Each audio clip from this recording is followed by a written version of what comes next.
He knew Action was likely trying to halt his rise, but Theo had come prepared, determined to make Action realize who he was really dealing with. Suddenly, a blue light reflected off his earrings. When he looked up, Theo noticed the glow of the quest in one of the rooms, making him wonder if there was a quest hidden within Camellia Palace. Before he could investigate further, Remington called out his name in alarm, rushing toward him as something fell from above. A loud explosion followed, leaving a cloud of dust. Shocked, Remington called out again, but Theo emerged from the dust, replying that he was fine. It had only been a sack of flour. Remington, furious, looked up and demanded to know what the culprits were doing. Theo brushed the flour off his clothes, knowing that in his past life, he wouldn't have been able to dodge and would have been covered in the powder. He glanced at Remington, suspecting for a moment that he might have been in on the prank. But after checking Remington's status using observation, Theo saw genuine confusion and realized Remington had no part in it. Looking up, Theo knew the flower stunt had been Action's doing. Sure enough, Action appeared and asked what Theo thought of his greeting, claiming it was simply a friendly welcome, basic courtesy between peers. Remington angrily demanded an explanation, but Action brushed it off, asking if Remington was actually upset and suggesting he should just take it as a playful greeting between brothers. Theo activated his observation skill on Action and saw that Action held the title Dark Tiger and was an apprentice swordsman. His talents included madness, psychopath, and overwhelming swordsmanship talent, and his current status showed he was excited, viewing Theo as a new toy to play with. Smiling, Theo thanked Action, which surprised him. When Action asked what he meant by that, Theo brightly explained that Action's warm welcome naturally made him feel grateful, and he was looking forward to the party. Action, taken aback at first, quickly recovered and commented that it had been a while since he had so much fun. A moment later, they entered the grand party room, where murmurs and whispers filled the air. The guests were confused about Action's intentions. Many questioned why someone from the direct line, like Action, would invite Theo, the so-called imbecile, to the prestigious Scaled Dragon Society. Yet, as they observed Theo, they admitted he seemed more composed than expected. Theo walked through the room with Remington, sipping wine, while the other guests continued whispering, wondering if Action was planning to toy with Theo again. Remington, feeling embarrassed, apologized to Theo once more, explaining that they usually weren't this hostile. Theo reassured him, saying he was fine and, in fact, was even grateful for the attention, leaving Remington confused. Theo internally smiled, thinking that all the gossip and insults were necessary. He needed them to talk behind his back, because the more they did, the sweeter his victory would be when he crushed them later. As Theo continued scanning the room, he noticed that the source of the blue light, the quest marker he had seen from outside, was located on the second floor. He was certain it was linked to a quest, but for now, he had no natural way to approach it without drawing attention. Theo sipped his wine, deep in thought, but was soon interrupted by Action, who came down asking if he was enjoying the party. Theo reminded himself to stay calm and follow through with his plan. Smiling, he responded that he was indeed enjoying it and thanked Action for the invitation. Action, feigning apology, admitted that he might have gone overboard earlier. Placing a hand on Theo's shoulder, Action creepily asked if Theo would accept his apology. Before Theo could respond, Remington angrily called out to Action. But instead of addressing Remington's anger, Theo surprised everyone by saying there was no need for an apology. He only remembered a friendly greeting. Action, taken aback for a moment, laughed and slapped Theo on the back, declaring how fun Theo had become and that he had no idea Theo was like this. Action added, loud enough for the guests to hear, that Theo had changed a lot from how he used to be, and he liked him more and more. The guests laughed, teasing that Theo was just smiling and acting like Action's lapdog. One man commented that an illegitimate child like Theo, with no real roots, could never stand up to the noble blood of the Troivan family. Another guest agreed, saying that despite both being Ragnars, Theo and Action were on completely different levels. How could someone like Theo, born of a random woman, ever compare to the noble swordsmanship lineage of the Troivan clan? Despite hearing all the whispers, Theo remained calm, smiling outwardly while holding back his anger. The guests then shifted their gossip to Remington, wondering why he was so close to Theo. One of them remarked that if they looked into it, Remington was also illegitimate. This shocked Remington and left the room in an uncomfortable silence. The man who had spoken suddenly realized he had crossed a line, as Remington's illegitimacy was a forbidden topic. Theo, sensing the sadness from Remington and growing more furious, decided to act. Calling out to Action, Theo asked if he should introduce himself to his new friends. He walked over to the table, grabbed a bottle of wine, and approached the man who had insulted Remington. The man, sensing something was off, stuttered, asking if he had said something wrong. Without warning, Theo swung the bottle and smashed it over the man's head, stunning both Action and Remington. The man screamed in pain, clutching his bleeding head, calling Theo a bastard. But Theo responded with a swift kick to the man's head, knocking him to the ground. Calmly, Theo asked what the man meant by bastard and remarked that he had merely given him a friendly greeting. Using bastard was such a hurtful thing to say. The other guests panicked, whispering in disbelief and questioning whether Theo was truly the imbecile they had assumed. As this unfolded, Theo's tutorial quest progress jumped to 43%. Remington, shocked, realized this wasn't the Theo he knew and wondered if Theo was acting for his sake. Meanwhile, Theo stood over the fallen man and, with a cold smile, stated that he had extended his welcome. Stepping on the man's arm, he asked if it was time for the man to say his goodbyes, gripping his arm tightly. The man pleaded for Theo to wait, but with a swift motion, Theo snapped the man's arm, the bone breaking audibly. Everyone in the room stood frozen in shock and disbelief as Theo's quest progress surged to 59%. As the man collapsed in agony, Theo released his grip and casually asked if anyone else wanted to say hello. His quest progress increased again, now reaching 66%. At that moment, guards emerged from hiding, surrounding Theo and drawing their swords, aiming them at his head. They shouted that harming their young master would be paid for with death. Theo wasn't surprised. He knew the man he had just beaten was Ian Hanabi, the third young master of the Hanabi clan, one of the 6 snow clans that supported Ragnar. But this was exactly why he had come to the Scaled Dragon Society, knowing it was filled with enemies. Theo addressed the guards calmly, telling them that he knew the Hanabi clan's position, and he expected that they wouldn't stand idly by while the imbecile they had always looked down on suddenly started fighting back. But he no longer planned to tolerate their disrespect. Theo then asked the guards, so what if Ian is the young master of the Hanabi clan? His words left the knight stunned. He followed up with a sharp question, asking if the dogs of a Ragnar Bannerman clan dared to demand his death and if they were prepared to take responsibility for such words. The knight stood frozen in fear, wondering what kind of pressure they were feeling and if this could really be the imbecile of Ragnar they thought they knew. One of the knights suddenly realized the gravity of the situation. Theo, as a direct descendant of Ragnar, held the right of succession.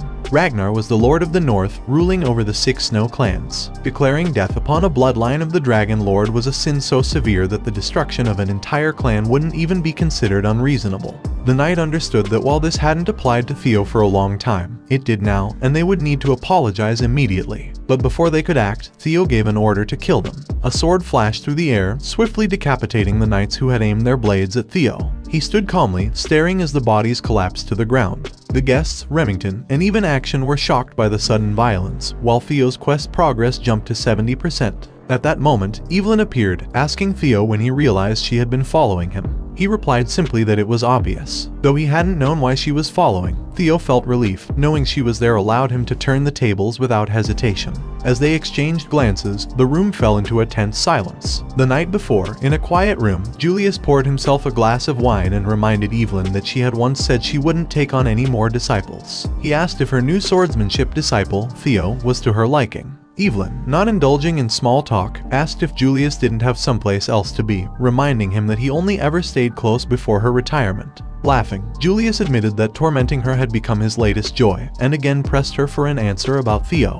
Evelyn sighed, pointing out that the wine Julius was drinking was expensive. Julius drank it anyway and pressed her once more for an answer. Finally, Evelyn admitted that Theo had far exceeded her expectations. Considering both his attitude and talent, she stated that he was the best student she had ever taught. Julius, curious, reminded her that Action had once passed through her hands as well and asked if she still considered Theo to be better. Evelyn confirmed this, explaining that Theo's potential was far beyond even Action's. She assured Julius that these were not empty words. Julius chuckled, noting that Evelyn's sharp eyes gave her an advantage in seeing such things. He then asked if Theo had been hiding his strength all this time, since it was impossible for someone to change so drastically overnight. Evelyn agreed, saying it seemed Theo had been concealing his abilities, but she found it strange that someone who had kept their strength hidden for so long would suddenly start flaunting it. She added that being too hasty often led to mistakes, and it felt as though Theo was being chased by something. That, she said, was why she was concerned about his attendance at the Scaled Dragon Society. Julius, seeing her worry, suggested it was likely because of Action and advised her to follow Theo if she was so concerned. Confused, Evelyn asked what he meant. Julius explained that when wolf cubs searching for blood gather, they tend to solidify their hierarchy. Something was bound to happen. He then added, with a sly grin, that while she was there, she might as well tempt Theo into joining the white-armored dragon cavalry. Julius placed a cavalry uniform on her table, leaving her momentarily stunned. As he walked toward the door, he suggested that both she and Theo join the cavalry together. Smiling, Julius teased her, saying she couldn't retire just because he couldn't ride a dragon, and that she should take responsibility for the one she had introduced. Waving goodbye, Julius commented that the wine had been excellent, leaving Evelyn speechless. She glanced at the uniform and quietly remarked that, of course, it tasted good, it was expensive. Back at Camellia Palace, Evelyn watched Theo and realized he had orchestrated the entire situation on purpose, having known she was following him all along.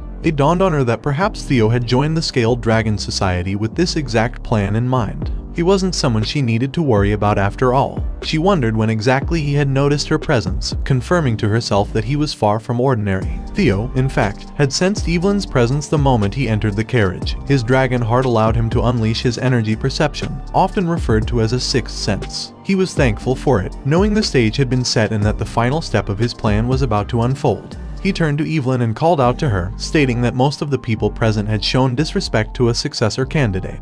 Calmly, he asked her what the punishment was for such a crime. His question shocked and horrified the guests. Evelyn replied that, according to clan law, immediate execution was possible. Smiling at her answer, Theo said that since the offenders were all children who hadn't even undergone their awakening ceremony, she should take only one of their arms and leave it at that. Without hesitation, Evelyn dashes at the guests, replying that she understood. Panic spread among the nobles as they stutteringly begged her to wait, but it was too late. She swiftly cut off the arm of the first noble in her path, announcing that she was done with the second son of the Byron clan. One by one, she moved through the room, cutting off the arms of the first son of the Red and White Mercenary Corps, the fourth daughter of the Ceres Merchant Guild, the third son of the Clark clan, and the first daughter of the Howard clan. With each strike, Theo's tutorial quest progress increased, first to 72%, then to 76%, and finally to 79%. One of the nobles grabbed Action's pants, begging him to intervene. But Action merely stared down at him, asking why he should help when it was just a greeting.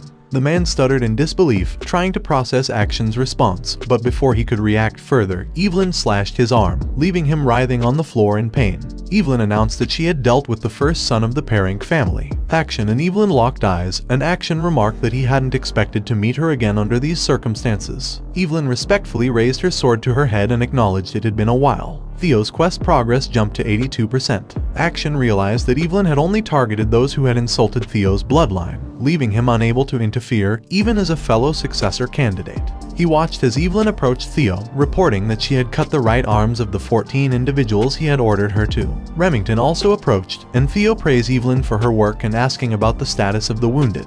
Evelyn calmly replied that if they took the severed arms to a priest quickly, they could be reattached, but their futures as swordsmen were in doubt. Theo responded that it was perfect. Remington, concerned, asked Theo if he was alright. Action, observing the situation, realized both Remington and Evelyn had become captivated by Theo. Laughing to himself, Action confirmed that the imbecile of Rose Palace had truly changed. However, he couldn't suppress the growing rage inside him, wanting nothing more than to crush Theo beneath his feet. As Theo turned to leave, he calmly told Evelyn and Remington that it was time to go. Evelyn immediately agreed, and Remington, stuttering, said he would follow as well. When Theo passed Action, he lightly tapped him on the arm and smiled, remarking that he had enjoyed the evening. This Action completed his fourth tutorial quest. As he walked away, he told Action that they would see each other again soon, leaving Action fuming with anger. The system congratulated Theo for completing his final tutorial quest in the presence of Evelyn Naravel. Action, furious, called out Theo's name loudly, but the system showed that all tutorial quests had been completed. No one would call him the imbecile of Ragnar anymore. Proudly, Theo walked out of Camellia Palace, knowing that while the quest was complete, his true revenge had only just begun. As a reward, he received an experience elixir, a potion capable of leveling him up 5 times, though it could only be used below level 30. Later, back at Camellia Palace, Emil was in her office, working on paperwork, when a man reported the events of the evening to her. In shock, she ordered him to repeat the information.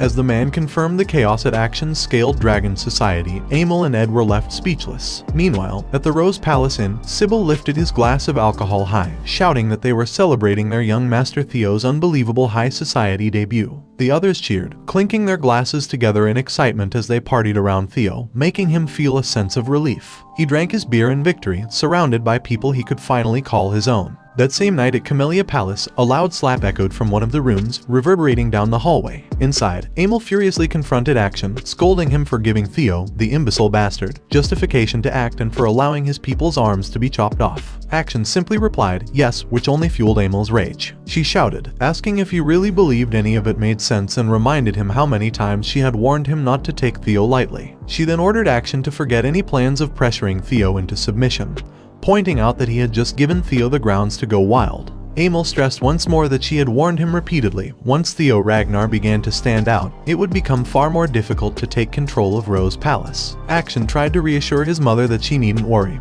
but she cut him off, shouting that she didn't want to hear it. She ordered him to reflect on his actions, accusing him of almost ruining their grand plan just for the sake of shallow enjoyment. Action reluctantly replied that he would keep it in mind before leaving the room. As Action exited, Emil furiously asked, who does he take after to be so impulsive? A voice from the shadows replied, he takes after you when you were young. Startled, Emil asked if that was meant as a joke. Ed, her brother, stepped forward from the darkness and told her not to be so angry, suggesting that the incident might not be as bad as she thought. Curious, Emil asked why. Ed explained that since Rose Palace had always been part of the clan head's harem, it was difficult to seize ownership.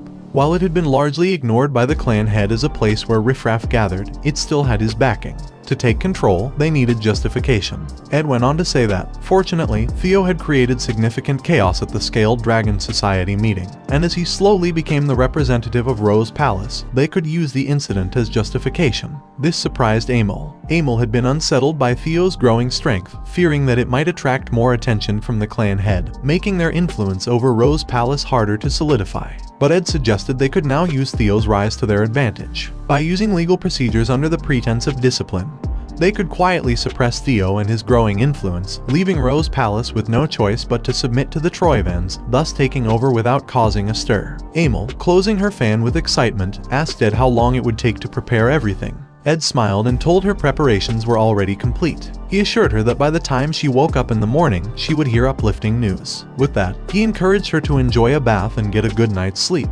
Handing her an aromatic candle, he added that he had gone to great lengths to acquire it from the volcanic regions of South Arkan. Emil embraced Ed, telling him that she expected nothing less from her elder brother and that it was why she couldn't help but love him. Meanwhile, back at the Rose Palace Inn, Remington approached Theo, clearly shocked. He confessed that he hadn't realized Theo cared so much. Confused, Theo asked what he meant. Remington explained that he was referring to what had happened at the Scaled Dragon Society, but Theo just wondered if Remington was drunk despite only drinking orange juice. Remington continued, saying that while Theo had endured the insults aimed at himself, the moment people began insulting Remington, Theo didn't hesitate to step in and defend him. Remington admitted that he had been unable to act and felt embarrassed for not doing anything himself. Looking at Theo, Remington found himself increasingly surprised by the person Theo had become. He reflected on how Theo had endured being looked down upon for so long, seen by many as an untalented, illegitimate child. Yet despite all that, Theo had emerged stronger. Remington also remembered that Theo had faced opponents even when the odds were against him, wielding his sword without hesitation and standing firm in battles where his strength alone wasn't enough. In those moments, Remington realized Theo possessed both the willpower and courage to fight for others, not just himself. Remington's status showed that he was deeply touched, believing that Theo genuinely cared for him. Theo, however, quickly realized that Remington had greatly misunderstood something. Remington recalled his clan's orders to build friendly ties with Action, but his heart was set on something else. Suddenly, Remington stood up and, with a determined voice, declared that he wished to follow Theo from now on. The room erupted in cheers, with everyone shouting that, as expected, the strong recognize the strong. Theo, caught off guard, tried to explain the misunderstanding, calling out to Remington to wait. He started to say that Remington had misunderstood something, but before he could finish, he heard Evelyn's voice in his head, telling him to just let Remington be. Stunned, Theo wondered if it was telepathy. He turned around to see Evelyn smiling at him. Using telepathy, she explained that it wasn't a bad misunderstanding and that, perhaps, everyone just wanted to get along with him. Surprised, Theo sighed, thinking that he wasn't anyone special. He mused that all of this, the regression, the power of Ragnar's talent, and his newfound strength might be due to the mysterious message window. Theo then pondered the nature of the system. Initially, he thought it was merely fragments of his regret, but its detail made him reconsider. He felt a vague sense of déjà vu, but whatever it was helping him, and so he concluded it didn't matter. He He also noticed that, since the Scaled Dragon Society incident, his level had increased. He realized that leveling up granted him points to distribute across his stats, allowing him to increase his abilities as he wished. It felt both exhilarating and frightening, making him smile in a way that Evelyn found unsettling. Confused by his expression, realizing the need to prepare for the inevitable counterattack from Camellia Palace, Theo decided to act. He called Remington Remy and asked if he would help with something since he had already mentioned it. Remington, thrilled by the friendly nickname, immediately agreed, telling Theo to ask him anything. Excited, Remington noted how Theo had called him Remy in such a friendly manner. Theo lifted a piece of paper and told him that the war for the throne between him and Action would intensify soon, and they needed to prepare. He asked Remington to assist him, which left Remington momentarily shocked. Theo knew that in the future, Remington would become the clan head of the Narcio clan, a force powerful enough to confront the Ragnars. This was an opportunity to completely bring Remington to his side. Handing the paper to Remington, Theo hoped he would accept. Fortunately, Remington took the paper and, with conviction, pledged to follow Theo. He promised to help with whatever Theo needed. Theo smiled, thanked him, and acknowledged his loyalty. Just as Remington was about to remind Theo again of the friendly nickname, a voice shouted from outside. The inn door burst open, and a higher-ranking knight, one of the Swords of Law, walked in, shocking everyone. The knight, stern-faced, held up a warrant and declared that Theo was under arrest for threats, assault, and intimidation, leaving the room in stunned silence. Evelyn, outraged, shouted in disbelief, asking what kind of nonsense this was. Theo, remaining calm, stood up, reassuring everyone that it was all right and urged them to stay calm. He looked at the warrant from the knight, confirming its legitimacy, but noted that the ink hadn't even dried yet. It was clear they were in a rush. Voluntarily, Theo extended his hands and told the knights they should proceed. The captain of the Swords of Law placed handcuffs on Theo, and he followed them out of the inn. As Theo was led away, everyone in the inn called out to him in worry, but he looked back with a calm smile, which shocked both Remington and Evelyn. As he disappeared from view, Remington glanced down at the piece of paper Theo had left behind, his mind racing with uncertainty. The next day, at Rose Palace, Cecilia was in shock upon hearing the news. She shouted at the butler, asking if it was true that Theo had been taken to the tribunal. Overcome, she fell to her knees, causing the butler to rush to her side in worry. Cecilia reassured him that she was alright and asked what charges Theo was facing. The butler replied that it seemed to be related to the Scaled Dragon Society, and the accusation was inciting rebellion. Cecilia, even more shocked, struggled to comprehend the severity of the situation. The butler asked if she believed the case would go to trial. Cecilia, after a moment of thought, said she was sure it would. The butler added that since Theo had completely dismantled the Scaled Dragon Society, it wouldn't end easily. Cecilia, filled with concern, wondered who could have predicted that Theo's invitation to the Scaled Dragon Society would lead to such consequences. But then she stopped, reassuring herself that Theo would get through this. He was always that kind of child. She wished desperately for her son's safe return. Meanwhile, in the silence of the carriage, Theo was deep in thought, escorted by the Swords of Law. He opened his eyes and gazed out the window, seeing that they had arrived at the gate of the tribunal. It had been a long time since he had been there. He understood that after destroying the Scaled Dragon Society, this wouldn't end with simple imprisonment. A trial was inevitable. He also knew that being brought before the tribunal meant they intended to challenge his qualifications as Ragnar's successor. When they reached the tribunal door, the knight ordered Theo to get off. He quietly complied, thinking that they probably wanted to crush him completely this time. But that was exactly what he hoped for. With a faint smile, he followed the knights inside. Upon entering the grand courtroom, the head knight announced that Theo Ragnar had been escorted in. One of the officials inside ordered him to be brought forward. Theo, smiling, walked into the court, knowing that if he was going to reveal what he had prepared, it needed to be on a stage as grand as this one. As he surveyed the room, he confirmed that some powerful figures had gathered.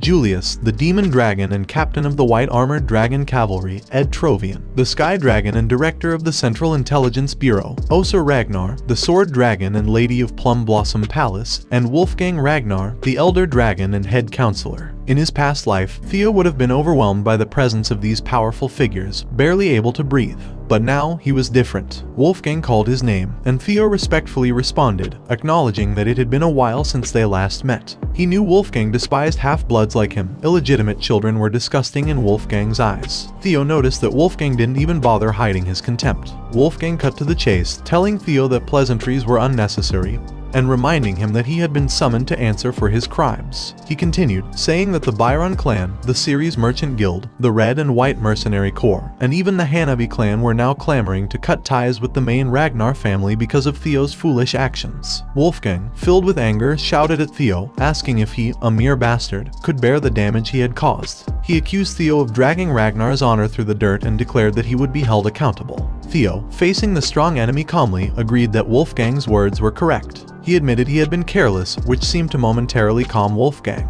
But then, to the shock of everyone in the room, Theo added that his mistake was not cutting off their heads, but only their limbs. The room fell silent as Theo continued, explaining that those people were subjects, and the relationship between lord and subject was based on the bestowal of land and honor in exchange for loyalty and lives. That was the way of chivalry. He then raised his voice, accusing the nobles of daring to threaten their lord and asserting that if he had known they would be so insolent, he would have executed them immediately. He insisted they must be punished and that the principles of chivalry had to be restored. With intensity, he asked how he could sit by and watch as Ragnar's honor, upheld for over 1,000 years, was trampled. Wolfgang and Ed were left speechless, shocked by Theo's bold words. Julius, on the other hand, smiled to himself, impressed by Theo's resolve, thinking that Theo was as impressive as ever and confident that the situation would end with a normal punishment. Wolfgang, fuming, shouted at Theo, accusing him of mocking the council with his sophistry. But before he could continue, Osa Ragnar interjected. She calmly stated that she had listened to Theo's arguments, and while they were correct in theory, she reminded him that Ragnar's strength alone was not enough to make it great. Surprised, Wolfgang turned to her, but Osa continued, explaining that if Ragnar ignored the voices of their vassals and knights, they would inevitably fall.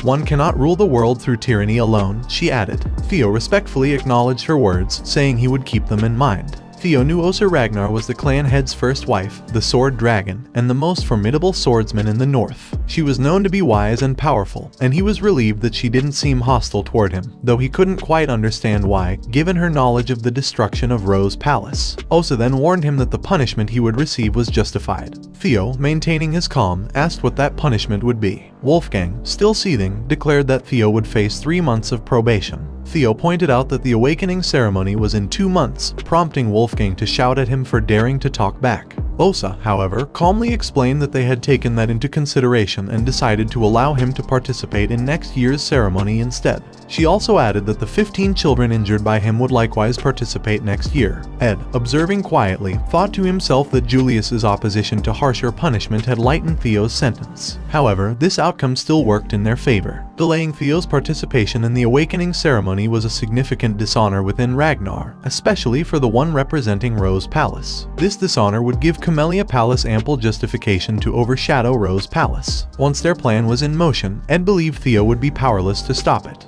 He even considered that if Theo foolishly attempted to appeal, they could simply eliminate him.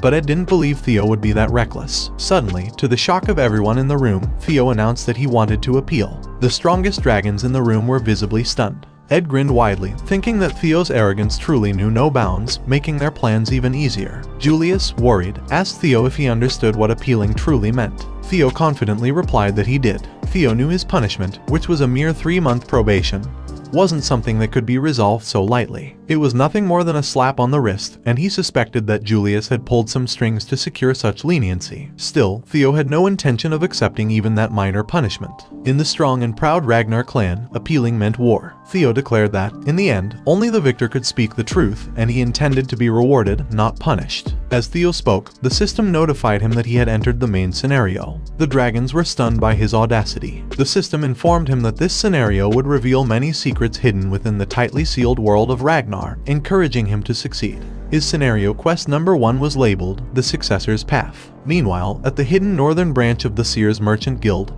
chaos reigned. The guild building was being burned to the ground, and a figure in a cape swiftly swung a sword, cutting down one of the guild members with ease. As the destruction finished and the last of the guild members lay dead, the cloaked figure turned around. It was Evelyn. She heard Remington approaching, confirming that this was the place they had been searching for, just as their young Lord Theo had predicted. Remington, holding a small chest, showed it to her and declared that Camellia Palace, under the Troivian name, was finished. Back at the courtroom, Ed, unaware of what had just transpired, smiled confidently, thinking that their plans were proceeding smoothly and without interruption. Once the head dragons calmed down, Wolfgang addressed Theo, incredulous. He questioned whether Theo truly intended to escalate an issue that could be resolved with just 3 months of probation into a full-blown war, accusing him of being beyond arrogant. Wolfgang then asked if Theo believed he alone could stand against the combined forces of the 15 clans. Theo calmly responded that it was something he would handle himself. He added that in cases where there is a vast power imbalance, isn't it normal to resolve appeals through proxy battles? Julius knew that typically, an appeal meant deciding the outcome through war. However, when an outright war was nearly impossible due to a massive power disparity, a proxy battle, where each side sends a representative for a one-on-one duel, would be held.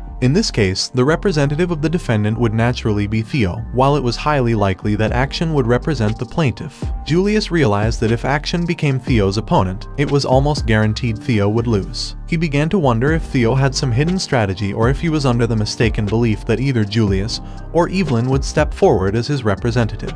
If so, Julius thought Theo would be gravely disappointed. Theo then proposed that, following the established rules, they choose their representatives and hold the proxy battle in 1 week. He asked the council how they felt about his suggestion. Ed, deep in thought, figured this was Theo's tactic to rely on either Julius or Evelyn to fight for him, knowing their personalities would prevent them from doing so. This would leave Theo no choice but to fight himself. Ed decided that Action would be sent to crush Theo, and through this, Theo would learn his place. Ed was just about to voice his agreement with Theo's appeal and announce Action as the representative when they were interrupted by a familiar voice. Every person in the room was stunned when they recognized it. The courtroom doors opened, and in walked the clan head, Kyle Ragnar, who remarked that Theo had become quite adept at such sly schemes. Addressing Theo as his son, Kyle commented on how much Theo had changed since the last time they had met. Immediately, the head dragons bowed to their knees to greet their clan head, and Theo followed suit, bowing deeply as he introduced himself as apprentice swordsman Theo Ragnar. He respectfully greeted Kyle, referring to him as the incarnation of the great dragon god. At that moment, the system popped up in front of Theo, revealing that his first scenario quest was titled The Path of the Successor. To achieve this, he needed to take over Camellia Palace and uncover its secrets. Theo knew this was his first main quest since completing the tutorial, and wondered about the significance of the Camellia Palace secret. His thoughts turned to the blue light he had seen earlier. He had been too caught up in recent events to pursue it, but now he realized there was definitely something important there. However, Theo reminded himself that this wasn't the time to get distracted. He peeked up at his father, recognizing that an unpredictable and dangerous variable had just entered the situation. His carefully laid plans could be thrown off course with Kyle's unexpected arrival, and Theo couldn't help but wonder why his father had come. Kyle ordered Theo to stand, which he did immediately. The clan had then told him that he had heard about the situation by chance on his way to the tribunal and understood that Theo was in a complicated position. Kyle continued, saying that he also heard Theo wish to resolve the matter through an appeal via proxy battle, to which Theo confirmed that it was correct. Kyle looked at Theo and said that if he planned to go through with a proxy battle, it would be difficult for him to enter the fight himself. He then asked Theo who he intended to choose as his proxy, knowing this was a test. Ed, alarmed by the exchange, watched closely. Theo, however, confidently responded by asking what Kyle meant by someone standing in his place. He declared that there was no one else, and he had always intended to fight for himself in the appeal. Kyle, intrigued, told Theo he would lose, but Theo calmly replied,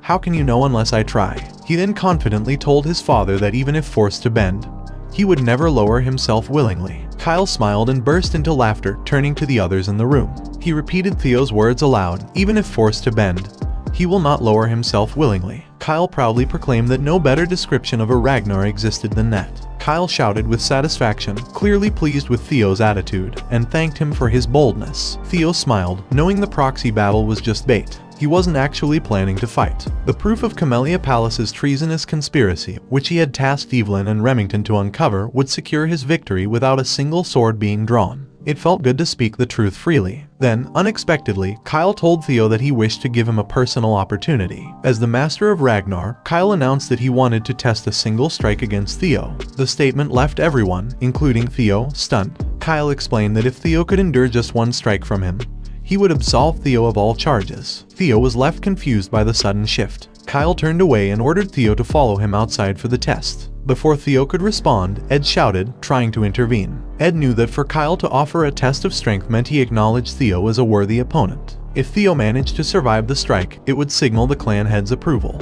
Ed didn't believe Theo could endure Kyle's strike, but the mere possibility of Theo succeeding filled him with dread. Ed needed to stop Theo from gaining favor in the clan head's eyes. Ed argued that allowing vassals and bannermen to comment on the bloodline of Kyle's son was unacceptable. He suggested sticking to the rules and proceeding with the proxy battle instead.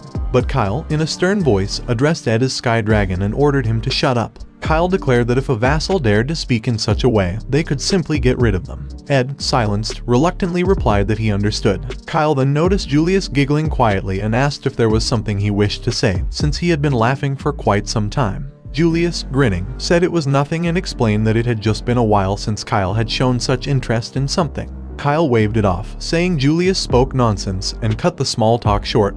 Turning his attention back to Theo, Kyle asked Theo directly, "How about my suggestion? Will you accept it?" Theo realized that the situation had taken a completely unexpected turn, and his original plan had crumbled. Still, he welcomed such changes. Smiling, Theo told Kyle that the test seemed far too heavy for him, and he asked how a single strike from the clan head could compare to a proxy war against vassals and bannermen. Kyle raised an eyebrow and asked if Theo was saying he wouldn't accept the challenge. Theo quickly clarified that he wasn't refusing but merely pointing out how much stricter the trial had become. Kyle, impressed, asked what Theo meant by that. Theo, looking up at the head dragons and then fixing his gaze on Ed, replied that the stakes should be adjusted accordingly. Specifically, he suggested compensation for such a harsh test. Kyle, intrigued, asked what compensation Theo had in mind. Theo boldly responded, something like Camellia Palace. His words left the room in stunned silence, and Ed's face contorted with shock and anger. Ed, quietly muttering under his breath, called Theo a brat. Meanwhile, Wolfgang thought the situation was sheer madness. He couldn't believe Theo had the audacity to propose a deal with the clan head. To Wolfgang, the half-blood Theo clearly didn't know his place. He believed Theo's arrogance would be his undoing, as making a deal implied that both parties were equals. But to Wolfgang's shock, Kyle agreed with Theo. Kyle turned to Theo, stating that if he truly aimed to become the successor, he needed to show at least that much boldness. He then asked Ed if he had any objections. Ed, knowing he couldn't openly defy the clan head, responded with feigned humility, saying that everything in Ragnar belonged to Kyle and he wouldn't dare comment on his decisions. Satisfied, Kyle ordered preparations to be made immediately, telling the council to ready the stage for Theo's trial. As Kyle turned to leave the room, he remarked that he would test Theo there and now. Theo remained quiet but smiled, knowing his plan was taking shape.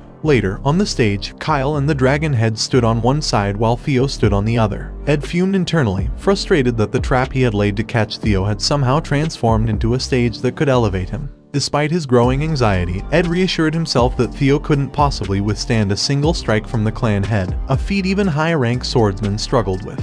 With a malicious grin, Ed imagined Theo's death on that very stage. On the other hand, Theo was fully aware of Ed's thoughts, knowing Ed expected him to die there. But Theo smiled, confident that this wouldn't happen, thanks to a tutorial reward he had received. Kyle, noticing something unusual, asked Theo if he had consumed an elixir while no one was watching. He observed that even if Theo had taken one, such rapid growth should be impossible. But Kyle shrugged it off, saying it didn't matter how Theo had become stronger. Sharp as ever, Kyle had detected the change in Theo, even when the other dragons hadn't. Kyle acknowledged that, at the end of the day, Theo was still his flesh and blood. Kyle then asked Theo if he was warmed up, to which Theo replied that he was. Kyle explained that normally, he would use his greatsword. But since Theo didn't yet know how to use mana, he would settle for a rusty steel sword. He asked the other dragon heads if they had any objections, to which they all replied in agreement, of course not. As Kyle began releasing his aura, Theo was overwhelmed by the intense pressure radiating from his father. The sheer force of Kyle's fighting spirit made the air feel heavy, and Theo could hardly stand, his body trembling under the weight of it. Kyle noticed and commented that he was surprised Theo was still standing. Despite the crushing pressure, Theo smiled proudly. He knew he was only able to withstand the force because his strength stat had nearly tripled, thanks to the experience elixir he had received as a reward for clearing the tutorial. The elixir had granted him 5 additional levels, and he had allocated all the points into strength. As a result, his level had increased by 7, and his strength had shot up to 52. Theo felt an exhilarating sense of freedom, as if he had left the realm of the ordinary and stepped into the extraordinary. With his newfound strength, he believed he could block a single strike from his father. Kyle raised his sword, and everyone held their breath in suspense. When Kyle released the sword in Theo's direction, Theo quickly positioned himself, bracing for the impact. The sword connected, causing the floor beneath him to explode and shatter into pieces from the immense power. Thick smoke filled the air from the destroyed ground, but as it cleared, Kyle was stunned to see that Theo had managed to block his strike. Kyle, impressed, released Theo and began walking away. Before leaving, Kyle remarked that it had been a long time since he had found a decent son.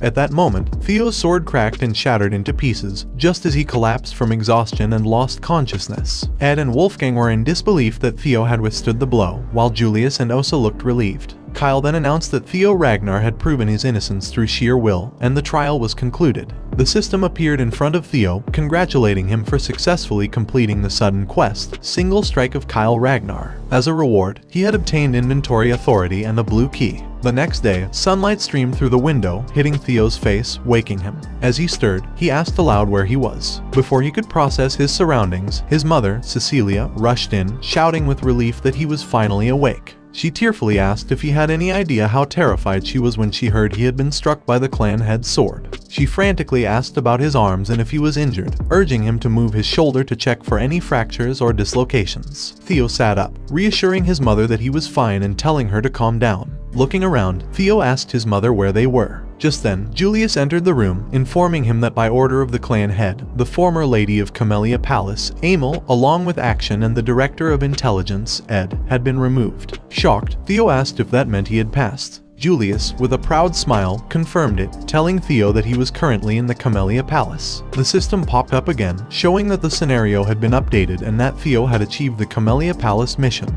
His last mission was to uncover Camellia Palace's secret. Meanwhile, outside Camellia Palace, Emil furiously stomped her feet, shouting in disbelief at being forced to vacate what she believed to be her rightful property. Enraged, she repeatedly stomped her feet into the ground, ignoring her servants' desperate pleas for her to calm down and compose herself. Inside, Ed seethed with anger as he called Action. He ordered Action to kill Theo Ragnar. Action, nonchalantly, responded that he planned to take Theo's arm during the upcoming awakening ceremony. However, Ed, filled with fury, told Action to take Theo's head instead. Action, noticing the wrathful expression on his uncle's face, realized the gravity of the situation.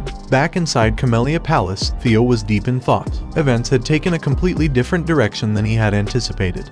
But the outcome was far better than he could have hoped for. He had gained control of Camellia Palace without even using his trump card. On top of that, he had acquired a second authority, the inventory. Curious, he opened his inventory, reached inside, and pulled out an apple. He took a bite while walking around, marveling at the concept of being able to store and retrieve objects seemingly out of thin air. Though he didn't fully understand how it worked, he knew it would prove incredibly useful. Theo reached into the inventory again and pulled out the blue key. It was categorized as a miscellaneous item, and its effect was listed as dungeon opening with matching dungeon gate requirement. He looked over at the room that had been emitting a blue light earlier and realized that the blue key was connected to that mysterious room. Theo inserted the blue key into the lock, and as he had expected, it fit perfectly. When the door opened, however, he was shocked to find not just another room but a cave hidden behind it. The system popped up, informing him that he had discovered a dungeon for the first time and that all experience earned inside would be doubled as a reward. Theo couldn't believe there was a cave concealed within Camellia Palace and figured this had to be tied to some sort of quest. Determined not to miss out on the doubled experience, he stepped forward,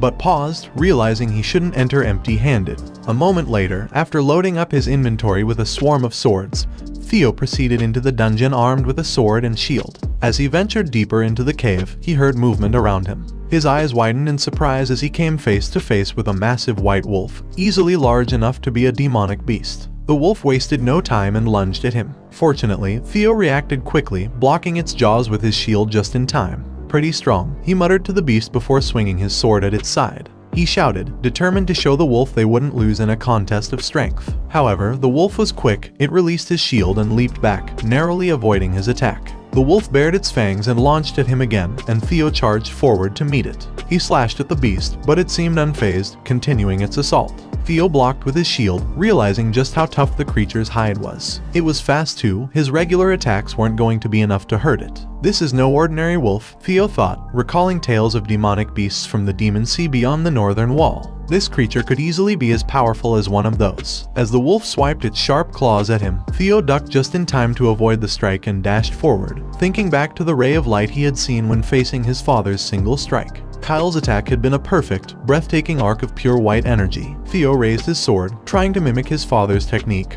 and swung down at the wolf, but the beast easily dodged by tilting its head to the side. The wolf leaped backward as Theo cursed under his breath, replicating that strike wasn't going to be easy. He realized that a single strike referred to delivering a blow so powerful that it ensured certain death in one motion. The key, he thought, was pouring everything into one perfect sword stroke. Deciding to focus entirely on his sword skills and the secret arts of speed that Evelyn had taught him, Theo let go of his shield. He jumped high into the air, catching the wolf off guard. The beast looked around, confused, and before it could react, Theo came down from above, driving his sword straight into the wolf's head. The wolf howled in agony as Theo pulled his sword free, blood pouring from one of its eyes. Theo smiled, satisfied with his success. The wolf, now blinded in one eye, growled in rage. Confident that he could finish the fight, Theo dashed toward the injured beast, ready for the final strike. 2 months later, at training ground number 4, Aud noted the growing number of people gathering, and Sybil agreed, suggesting they might need to switch training grounds due to the increasing crowd. Ever since word spread that Kyle Ragnar had taught Theo the famed single strike, more and more people were eager to spar with him. As they were discussing, Henry Morris from Plum Blossom Palace interrupted, mocking them and asking when their incredible young master would finally show up. He pointed out that it had been 2 months and hinted that perhaps Theo had run away after the story about him winning the trial had spread too far. He even implied that Theo might have exaggerated his achievements, especially since there were no witnesses to his victory at the trial or his confrontation with the Scaled Dragon Society. Before Henry could continue, Sybil landed a punch square on his face, sending him flying back. One of Henry's companions started to shout, furious at Sybil's audacity, but quickly fell silent when he noticed the glares of the knights surrounding Sybil. Seething with anger, Sybil insulted Henry and his group, declaring that they were nothing compared to Theo. Aud, attempting to diffuse the tension, made a lighthearted comment about Sybil's own appearance, but Sybil, still fuming, insisted that he didn't care about such things. He was fed up with these troublemakers and wasn't about to let them insult their young master. With that, Sybil called on his comrades to draw their swords, declaring that the fight was on. The Plum Blossom Palace knights followed suit, readying their weapons. Before the clash could escalate, a figure with long blue hair suddenly appeared, freezing the swords of both sides. The group was taken aback, recognizing the individual as Frost's sword, Ray Ragnar, one of the 4 hounds of the north. Moments later, loud laughter echoed through the training ground. Another figure appeared, announcing his presence, Black Bear, Holcus Lank, another of the 4 hounds. The knights were shocked to see 2 members of the 4 hounds present. Holcus, however, seemed disappointed by the gathering, asking where Theo was, referring to him as Luster Tiger and making it clear that he had come to challenge Theo personally. Meanwhile, deep within Camellia Palace's dungeon, Theo sat exhausted, sweat dripping down his face as he held his half-broken sword. The system continued to notify him that he had leveled up several times. He had been hunting demonic beasts relentlessly, and the system showed that he had taken down 170 so far. There was only 1 beast left in the dungeon, 1 out of 171. As Theo rested against the body of a slain wolf, a loud growl echoed from nearby. His status window popped up, revealing his current stats: level 15, strength 91, vitality 20, intelligence 19, allocatable stats 0, dexterity 25, magic power 198, luck -6, unknown stats 2. Theo retrieved a potion from his inventory and drank it. Within seconds, his wounds healed, and he felt his strength returning. He knew he'd come close to death several times during his time in the dungeon, but the beginner healing potion, which restored 10% of his health and wounds, had saved him repeatedly. Surveying the bodies of the demonic beasts he had slain, Theo reflected on how tough the fights had been at the start. However, as he leveled up, things had gotten progressively easier. Time had flown by, and it was hard to believe that 2 months had already passed since he entered the dungeon. Looking around, Theo realized that with only 1 beast remaining, it meant the boss was about to appear. He ascended the stairs to the 5th floor, where the final challenge awaited. As he walked, he noticed that his sword had been completely destroyed during the battles. Discarding the broken weapon, he pulled another sword from his inventory, a ceremonial blade his mother had gifted him for his birthday. He examined the sword, remembering how, in his previous life, he had dismissed it. There had been friction between him and his mother leading up to the awakening ceremony, and he had carelessly tossed the sword aside, leaving it to rust. Now, upon closer inspection, he saw that it was a fine blade, forged from rare white snow steel. He paused for a moment, lost in the memory of that day. Cecilia had barged into his room, excitedly wishing him a happy birthday while the servants followed, arms laden with gifts. She had waited until midnight to surprise him. But in his frustration, Theo had shouted at her, angrily telling her that with the awakening ceremony approaching, he had no time for birthdays or presents. He had coldly reminded her that no amount of good equipment could change one's bloodline, leaving her speechless and hurt. Now, in this life, Theo vowed not to repeat the mistakes of his past. Theo continued toward the boss area, determined to move forward. The system notified him that he had reached the boss room, warning him to be cautious as a strong demonic beast would soon appear. When he entered the chamber, his breath caught at the sight of massive claws, a long tail, and a large, terrifying maw. It was a dragon, or rather, a lesser drake, slumbering before him. As he approached cautiously, he let out a small sigh of relief. It wasn't a full dragon, just a lesser drake. Still, he was wary. Theo recalled the legends of the Ragnar clan, said to be descendants of dragons. The final boss of this strange quest seemed to have a draconic form, making him wonder if it was more than mere coincidence. He wasn't entirely sure what it all meant, but one thing was clear: he needed to defeat the drake to clear the dungeon and complete the quest. The system displayed the remaining objective for scenario quest number 1, showing the final demonic beast of the dungeon.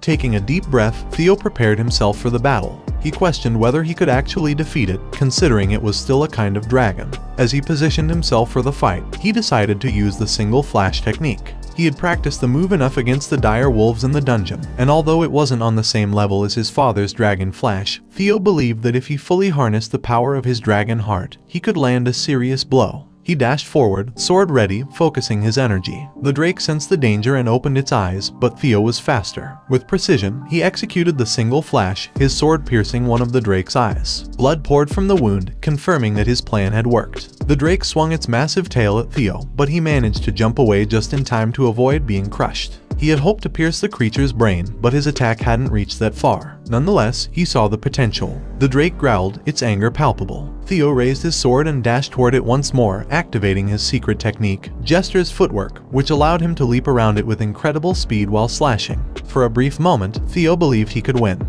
He launched another attack, aiming to distract the drake with a normal strike before going for a weak point. Just as Theo was about to follow through with his plan, the drake let out a bone-chilling scream. The system immediately warned him that the drake had activated its fear ability, dominating the battlefield. Theo was shocked as his approach came to a halt. His body froze, and the system alerted him again. Fear had reduced his movement by 10%. The drake's intense gaze paralyzed him, and he couldn't move a muscle. The drake's claws came crashing toward him, and though Theo attempted to block with his sword, the sheer force threw him back, slamming him hard into the cave wall. Blood trickled down from his head. The drake was proving to be a true boss-level opponent, and Theo knew that if he didn't end the battle soon, things would get far worse. Gathering his resolve, he dashed forward once more, locking eyes with the drake as it lunged at him. He quickly identified its weak point, its reverse scale on the neck. As the drake's jaws came down toward his head, Theo ducked at full speed, thrusting his sword into the exposed reverse scale with all his might. The blade pierced deep into the drake's neck, causing it to halt in shock. But Theo wasn't done. Using every bit of his remaining strength, he drove the sword in deeper, making the drake scream in agony. For a brief moment, Theo smiled, realizing his strategy had worked. However, the drake, now furious, glared at him with a primal rage and screamed once again. Theo's heart raced as panic set in. Meanwhile, back at training ground number 4, the tension between the knights was thick. Sybil and the others stood in stunned silence. Hulkus, clearly agitated, demanded an explanation from Ray, shouting that Theo Ragnar needed to face him first. Ray, unfazed, dismissed him, stating that losers should stay out of it, which only fueled Hulkus' rage. Hulkus retorted that 3 years had passed since their last duel and that he had improved, enough to close the gap between them. But Ray continued to call him a loser, causing Hulkus to snap. Enraged, he lunged at her, declaring they should duel again to see who deserved to fight Theo. Hulkus swung his massive sword at Ray, but she effortlessly blocked the attack without moving. Sybil, confused by the sudden escalation, asked what was happening, while Henry, still nursing the punch he had received from Sybil earlier, admitted that he didn't know but was terrified. Before the situation could worsen, Remington appeared, swiftly stepping between Ray and Hulkus, using his sword to stop their clash. Remington reminded them that if they wanted to brawl, they should do it elsewhere. He wouldn't allow them to cause trouble in Theo's domain while their master was away. Hulkus, seemingly unbothered, greeted Remington cheerfully and stated that he had been wanting to duel him as well. Remington, growing irritated, asked if Hulkus hadn't heard what he just said. But before he could finish, he sensed something. Everyone in the training ground felt it, a powerful and overwhelming force. Remington immediately turned toward the source, wondering what could be radiating such immense killing intent. His eyes widened as he realized it was coming from none other than Theo, who was slowly approaching them. The pressure emanating from Theo was suffocating, leaving Remington to wonder what had happened to him during his 2 months of seclusion. Ray, on the other hand, remained quiet, simply observing him. Hulkus, however, smiled widely upon seeing Theo, eager for their confrontation. Theo carried was that of the lesser drakes, a power strong enough to dominate the battlefield. A moment ago, in the dungeon, the Drake glared at Theo in anger after letting out a final roar. For a brief moment, Theo braced himself for another attack, but instead, the Drake collapsed to the ground, dead. The system congratulated him for successfully hunting the lesser Drake. As Theo pulled his sword from the creature's reverse scale, he reflected on how close he had come to being defeated. When the Drake had begun thrashing wildly after he struck its weak spot, he genuinely thought it was over. Exhausted, he lay down on the Drake's body, relieved that it had worn itself out over time. He reaffirmed that the reverse scale was indeed the weak spot. The system displayed his rewards, a lesser Drake's tooth and a lesser Drake's claw. The description revealed that the tooth was a material used in weapon crafting to increase durability, while the claw could be used to enhance a weapon's sharpness. Theo was surprised at the usefulness of these items and glanced at his worn-out sword, thinking he should use the materials to repair it. It was, after all, the sword his mother had gifted him, and the Drake battle had taken its toll on the blade. Another notification appeared, informing him that he had obtained the lesser Drake's fear skill, rank D with 1% mastery. The skill granted him the ability to release the unique killing intent of a Drake, overwhelming those nearby and inflicting fear on weaker targets. Theo was astonished. Dragon killing intent was a power reserved for the chosen few. He couldn't believe he had acquired such a rare ability. Excited at the possibilities, though uncertain of its immediate usefulness in a place like Ragnar, where powerhouses were abundant, he stored the Drake's tooth, claw, and his sword in his inventory before leaving the boss room. The system confirmed he had successfully cleared the Camellia Palace dungeon. Later, as he exited the dungeon room, Theo felt a wave of relief wash over him. He had completed the quest. The system once again congratulated him, presenting him with a reward for clearing scenario quest number 1, a nest compass. The compass, listed as a miscellaneous item, had the effect of guiding the holder toward a nest. Theo stared at the strange object, wondering what it could mean and if it was tied to his next quest. Unsure of its immediate use, he stored it in his inventory for safekeeping. As he began to walk toward his room to rest, his exhaustion made each step more difficult. Suddenly, a maid rushed toward him, shouting that something urgent had happened. Frustration surged through him. He just wanted to rest. But he turned to face the maid. The maid was visibly shocked upon seeing his disheveled appearance and the blood on his clothes. Worried, she asked where he had been, but Theo brushed it off, telling her it was nothing. When he asked what the matter was, the maid panicked, explaining that there was a brawl happening at training ground number 4. Shortly after, Theo arrived at the training ground, visibly irritated. Without hesitation, he activated his new lesser Drake's fear skill, unleashing a wave of killing intent as he commanded everyone to leave. Those weaker than him were instantly overwhelmed, collapsing under the weight of his presence. Holcus noticed the power Theo was radiating and smiled in satisfaction, clearly impressed. Laughing, Holcus dashed toward Theo, eager to test his strength. He proclaimed that he knew Theo would be fun and swung his sword at him with full force. However, Theo easily deflected Holcus' attack with a swift upward swing, sending Holcus flying backward. The sheer force of Theo's counter shocked everyone present, including Remington and Ray. Holcus, still reeling from the deflection, couldn't believe how effortlessly his strike had been repelled. Holcus forcefully stood to his feet and furiously shouted that there was no way he was taking it. Black Bear, like Holcus Lank, had always been considered one of the weakest of the 4 Hounds of the North because Holcus hadn't fully developed his skills and wasn't particularly smart either. Holcus then swung his massive sword down at him, yelling for him to try blocking it. He braced himself, knowing that as a member of the Lank clan, Holcus had never been outmatched in terms of strength. He blocked Holcus' sword and deflected it by swinging his own blade downward. Then, using his single flash technique, he sliced Holcus. A proud smile crossed his face as he realized that he had just parried Holcus' powerful sword and even countered it. He thought to himself that all the effort spent leveling up had been worth it.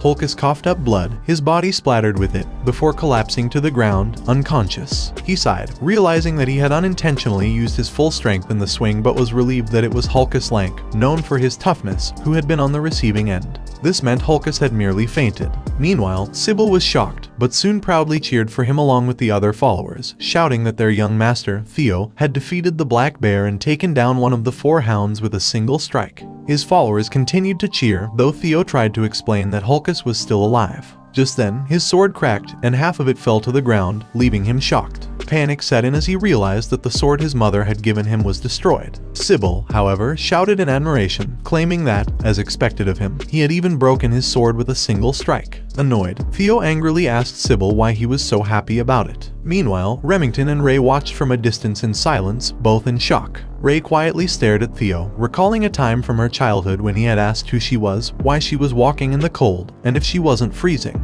He had placed his scarf around her, asking if that would help, but then said she still looked cold. Smiling warmly, he had taken her hand and led her away, promising to bring her to his house until the snow stopped so he could take her home.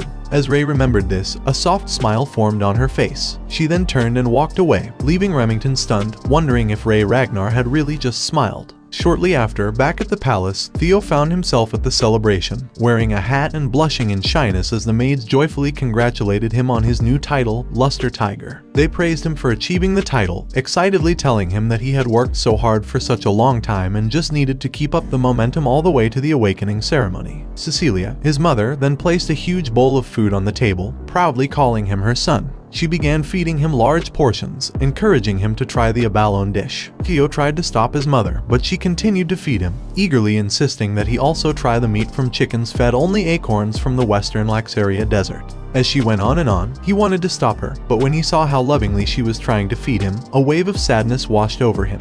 He remembered seeing her corpse in his past life and became emotional, but he sweetly told her the food was delicious, appreciating her efforts. A little later, after they had finished eating, Theo showed his mother the broken sword. She was shocked, stuttering as she asked what had happened to it. Theo stood off to the side, nervously clutching his full stomach. He explained that the sword had broken during training and apologized sadly for destroying the precious gift she had given him for his birthday. To his surprise, Cecilia angrily cursed an old woman, causing Theo to look at her in confusion. She shouted that the damn old woman had sworn that because the sword was made from white snow steel and ebony steel wood, it would never break. Theo, still perplexed, asked if she meant the ebony steel wood from the southern Gaia jungle. Cecilia confirmed, explaining that the old woman had claimed only rare and precious materials were used. But clearly, that was a lie since the sword had broken so easily. Theo knew that ebony steel wood was a peculiar plant that grew by feeding on iron, making it a rare material that retained the flexibility of wood while being as sturdy as steel. He recognized that the sword was of high quality but hadn't realized it was so valuable. He wondered just where his mother had obtained such a sword. Cecilia, still furious, declared that it wouldn't do and that she would confront the old woman for an explanation. She added that the old woman had better replace the sword with one that was perfect for her son. Theo assured his mother that he was fine and could simply use another sword. But Cecilia disagreed. She insisted that now that people had begun to recognize his true worth, they needed to be even more meticulous, especially with the awakening ceremony less than a week away. She refused to let him attend the ceremony with a shabby, broken sword. Theo sighed and smiled at her determination. Turning to leave, Cecilia told him that since they were already discussing it, they should go right away. Theo picked up the broken sword from the table and asked where they were headed. She replied confidently, saying they were going to the best workshop in all of Winterra, the Basque Workshop. The Basque Workshop, one of the 3 major weapon manufacturing centers in Winterra, was renowned not only for its enormous size, rivaling that of a factory, but for another key reason. The most notable aspect of the workshop was its master, a figure classified as special rank by the intelligence agency and a blacksmith who held the prestigious title of Master Craftsman, a title shared by only 2 other Ragnar artisans. This person was also known by the fearsome nicknames the Elf of Capitalism Incarnate and the Demon Craftsman Keiran. Theo couldn't believe he was about to meet such a legend and wondered how his mother knew the Demon Craftsman.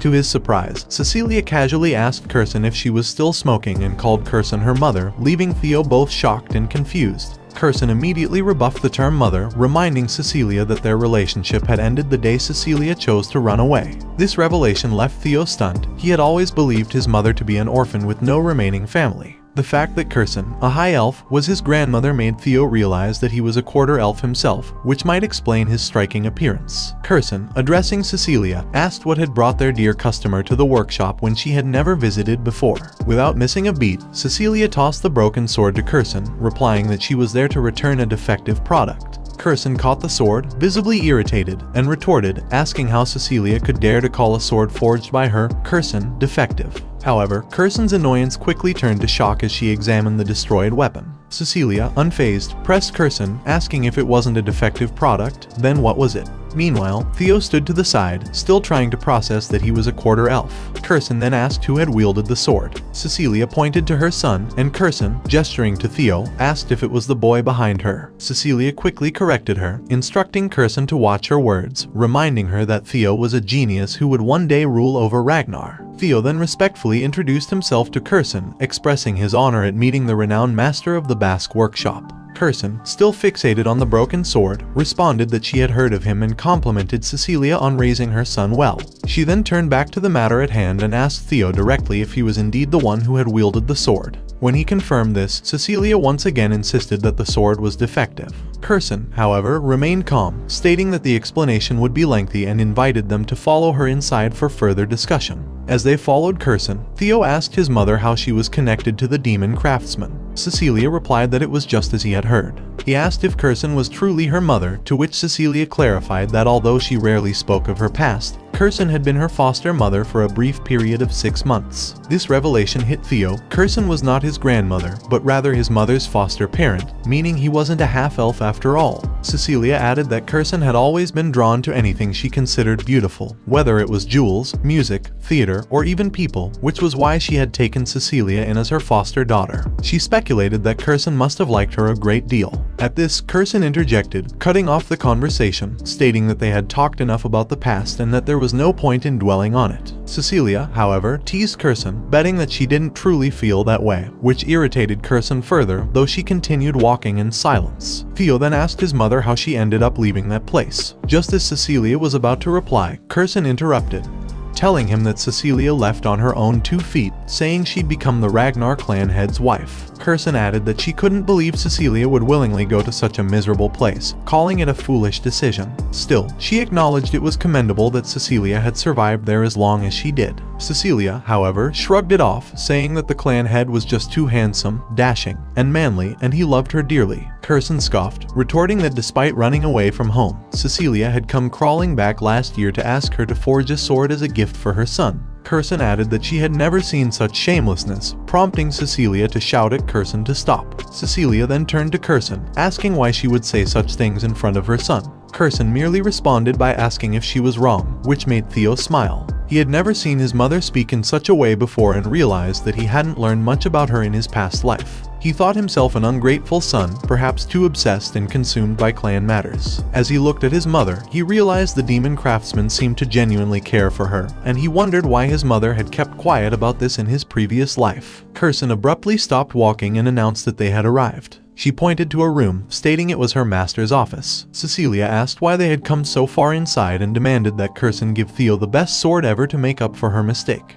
Keiran, ignoring her, told Cecilia to wait outside and gestured for Theo to enter the office with her, leaving Cecilia shocked and confused. Once inside, Keiran stared at Theo angrily while Cecilia continued to call out from outside. Keiran spoke, saying she would be straightforward. She asked Theo if he possessed a relic of the primordial dragon. Confused, Theo asked if she was referring to the ancestor of the guardian dragon that protected the Ragnar clan. He explained that he had heard the legend, how their progenitor scattered the primordial dragon's treasures across Wintra for the descendants of the Ragnar clan. Keiran then pulled out the broken sword and shouted that she could tell he was feigning ignorance, which shocked him. She tearfully showed him the destroyed sword, asking how it had ended up in such a state if he truly didn't possess a relic. She had poured her heart and soul into forging that sword, and there was no way it would break unless it had clashed with a relic. Tears in her eyes, Keiran asked if he had any idea how much the sword had cost her. Theo apologized, knowing the sword had only been damaged during his battle with the Drake, but he couldn't understand why Keiran kept mentioning a relic. Keiran turned around, telling him to forget about it and that it would be faster to show her instead. She pulled out an object covered in chains and asked Theo what he saw. Theo looked at it and noticed it emitted a blue light, just like the glow he had seen from the door to the dungeon in Camellia Palace. Keiran admitted that she couldn't see or feel anything from it but sensed from his reaction that he saw something. Frustrated, Keiran explained that she had tried countless times to open it to obtain the item inside but had never succeeded. She then placed the object on the ground in front of him, declaring it to be the relic of the primordial dragon. Keiran explained that long ago, in the Age of Myths, the primordial dragon had removed one of its fangs and forged it into a blade known as the White Moonlight Blade. She told Theo that if he could break the seal on the case and successfully retrieve the sword, she would give him the White Moonlight Blade. Theo was surprised by the offer, but Keiran warned him that he might lose his life in the process. She asked if he wanted to try. For a moment, Theo didn't respond. Then, with determination, he declared that the sword was his. Just then, the system interface appeared before him, displaying the scenario quest number 2, The Path of the Successor. His mission was to be chosen by the primordial dragon's relic, the White Moonlight Blade. The White Moonlight Blade, sword of the leader of Black Snow and one of the 9 dragons, the Black Dragon, was shrouded in mystery. Few people knew what the sword actually looked like because almost everyone who had seen or spoken of it either disappeared or died. However, by sheer coincidence, Theo had once seen the true form of the White Moonlight Blade when he encountered the Black Dragon. He remembered asking the Black Dragon if he could actually see the sword.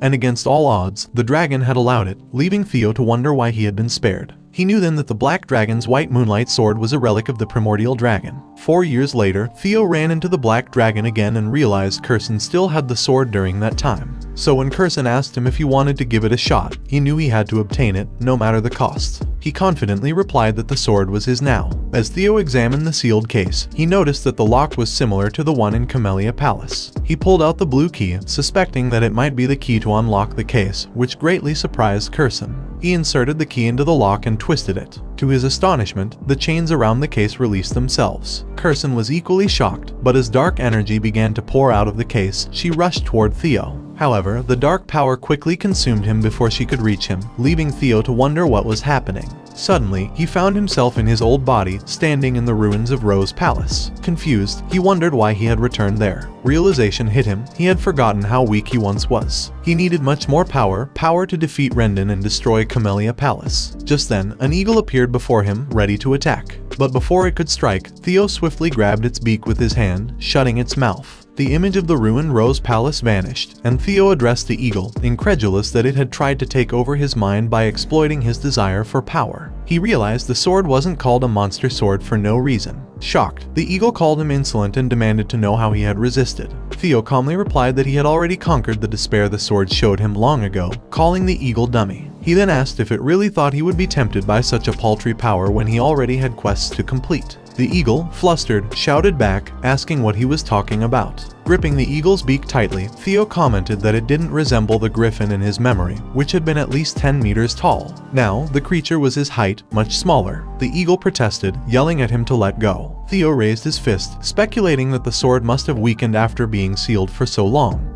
but added that it worked in his favor. He then swung his fist at the eagle, claiming the white moonlight sword as his own. Panic spread through the creature, and it stammered, begging him to discuss things civilly. Meanwhile, outside the office, Cecilia was calling out to her son, worriedly pleading with him to wake up. She angrily turned to Keiran, demanding to know what was happening and why her son was in such a state. Shouting, Cecilia reminded Keiran that she had asked for a sword to be forged, not for this to happen to Theo. Keiran, staring at Theo, saw that the monster energy had linked with his bloodstream, something she had never seen or heard of before. She had thought it would be safe because he already possessed a relic, but clearly she had been wrong. Cecilia, furious, warned Keiran that if anything terrible happened to her son, she would never forgive her. Keiran stood frozen in fear as dark energy from the sword began to crawl toward Theo's hand, unnoticed by either of them. Suddenly, a black aura surrounded Theo, and his body absorbed all of the dark energy. Moments later, as the last of the dark power entered him, his mother, Cecilia, called his name in worry. He regained control of his body, and she immediately hugged him, crying in relief and fear. Theo gently told her that he must have worried her, assuring her that he was fine now and there was no need to be alarmed. Keiran sighed in relief as well, while the system congratulated him for hunting a griffin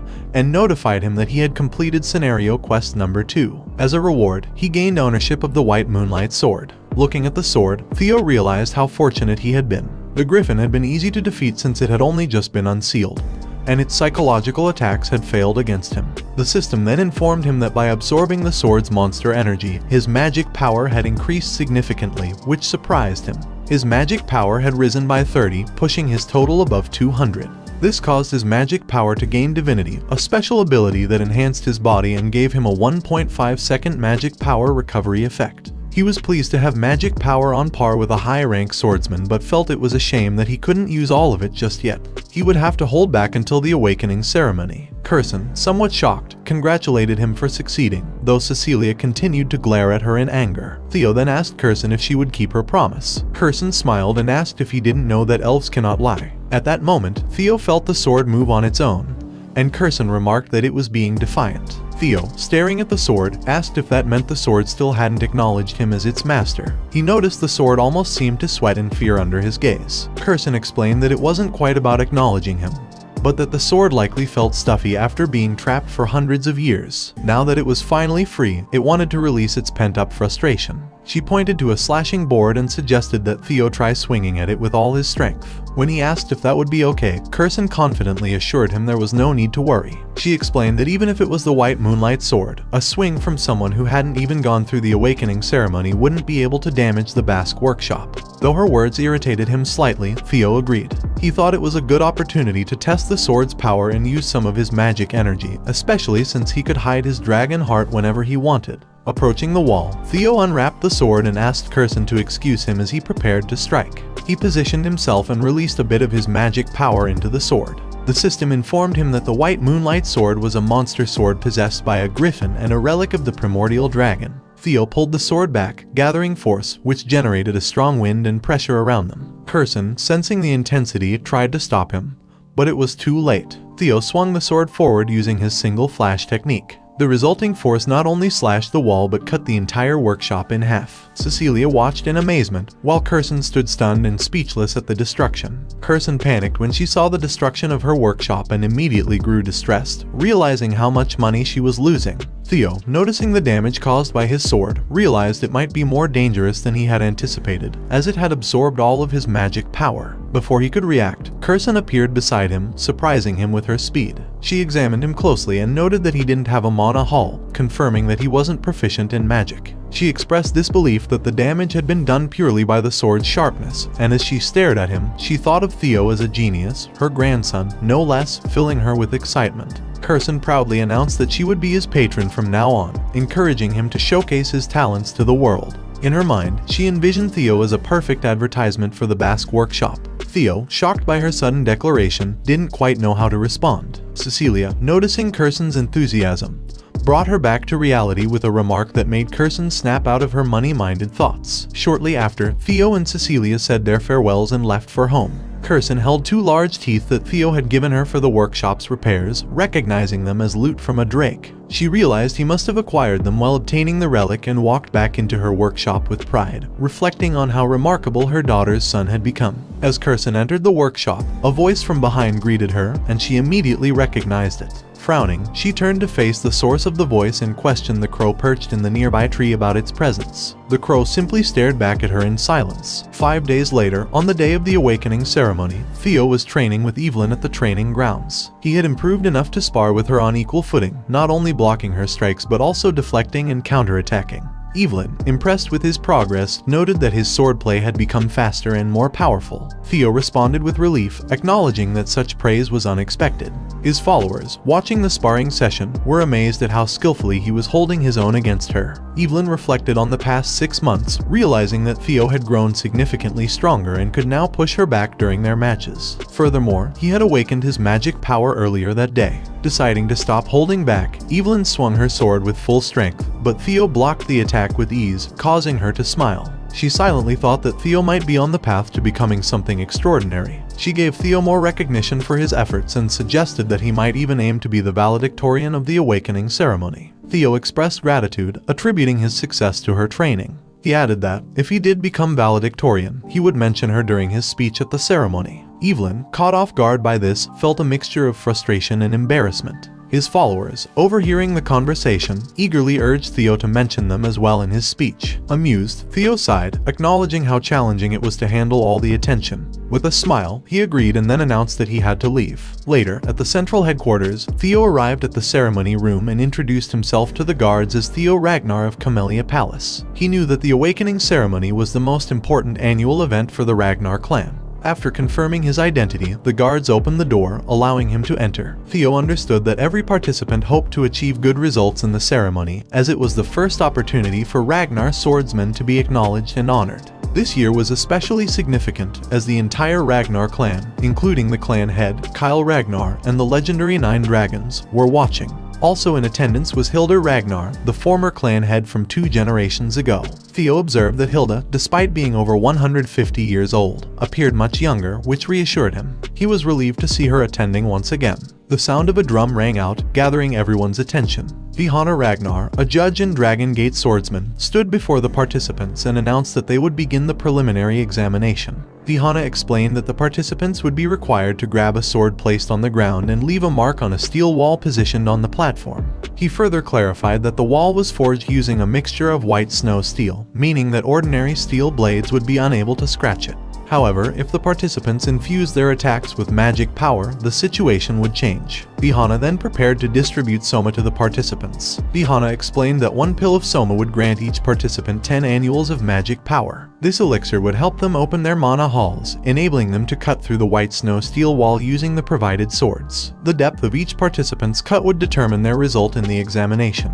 After providing these instructions, Vihana called out to the participants, announcing that the first person he named would step forward, take a Soma, and begin. Theo Ragnar was called as participant number 1. He walked toward the stage, recalling that in his past life, Action had been the valedictorian. Approaching the knight standing by the stage, Theo took the Soma and pulled a normal sword from where it was embedded in the floor. As he approached the white snow steel wall, he thought to himself that this time, Action would not claim the title of valedictorian. At that moment, the system interface appeared before Theo, displaying scenario quest number 3, the Victor of the Awakening Ceremony. His mission was to become the valedictorian of the ceremony. Meanwhile, Hilda Ragnar turned to Kyle and asked if Theo was the boy he had mentioned before. Kyle nodded, confirming that Theo had indeed caught his attention. Hilda, intrigued, admitted that she had become curious after hearing that Kyle was keeping an eye on Theo. She remarked that it would be interesting to see just how competent this descendant truly was. Theo relaxed his shoulders, feeling a bit nervous. He guessed it was because it had been a while since he last experienced something like this. Vihana instructed him to swallow the Soma, and Theo acknowledged the order, opening his mouth to take it. As he did, he recalled how, in his past life, he had swallowed the Soma but was unable to control the mana, severely injuring his Danshin. This time, however, he was confident that such a mishap wouldn't happen again.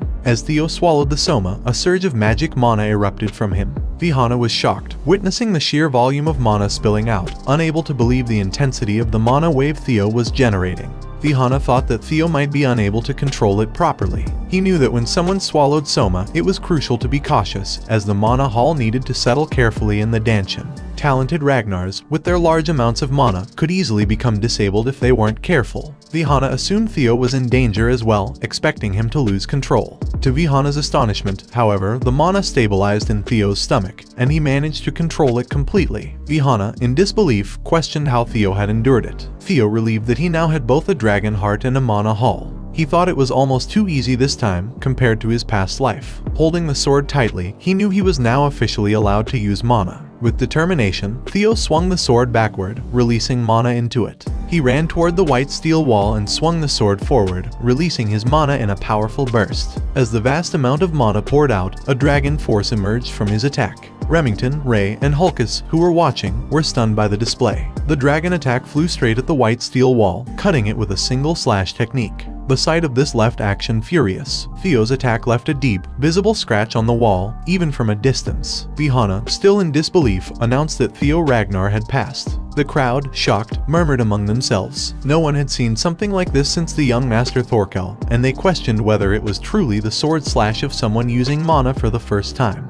The system then informed Theo that his luck had now reached 0, and the curse of bad luck that had plagued him was finally lifted. As a result, his fame would begin to slowly spread throughout the world. Excitement filled Theo. He was no longer cursed and had now reached the same starting point as everyone else. The system further revealed that many prominent individuals had taken notice of his exceptional performance. Osir Ragnar Plunus wished to take him as a disciple. Julius Ragnar was displeased by the attention Theo was receiving. Robber Ragnar was cautious of him, and Hilda Ragnar had shown a strong interest in him. As Theo stepped off the stage, his thoughts turned to the unexpected interest from both the Black Dragon and the Sword Dragon. However, what mattered most to him was catching Hilda's eye. Knowing that she possessed the heart of Garuda, Theo realized that if he could obtain it, he would become stronger than anyone present at the ceremony. A moment later, Sybil took his turn and slashed the wall, leaving a small scratch that was enough to pass. Proudly, Sybil approached Theo, telling him he had also succeeded. The next 3 participants were Ray Ragnar, Hulkus Lank,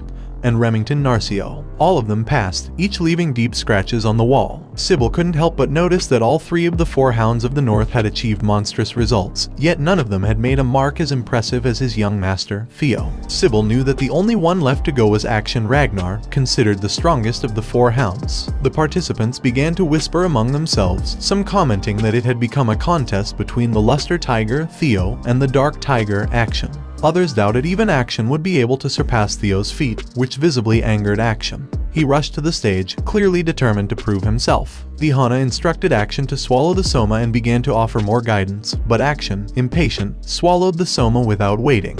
He immediately swung his sword backward, prompting Vihana to shout for him to wait. But Action unleashed his attack, and a dragon force erupted, cutting deep into the wall. Vihana, speechless, realized that the participants had surprised him several times today. Action's slash crossed over Theo's, leaving a similar deep mark that could be seen even from a distance. Vihana then announced that Action had passed, but the crowd was in disbelief. The slashes made by Action and Theo were almost identical, leading many to wonder who had won. As Action glanced at the wall, he overheard participants whispering that the precision grading would likely determine the victor. Without a word, he turned and left the stage. A short while later, after thoroughly examining the wall, Vihana addressed the participants, announcing that the first stage of the awakening ceremony was officially over. He commended them for their excellent work, noting how this year had brought many impressive performances and significantly improved scores. Vihana informed those who passed to prepare for the second stage of the awakening ceremony, scheduled to take place in 4 days. Finally, Vihana raised his voice, signaling that it was time to announce the rankings that everyone had been eagerly awaiting.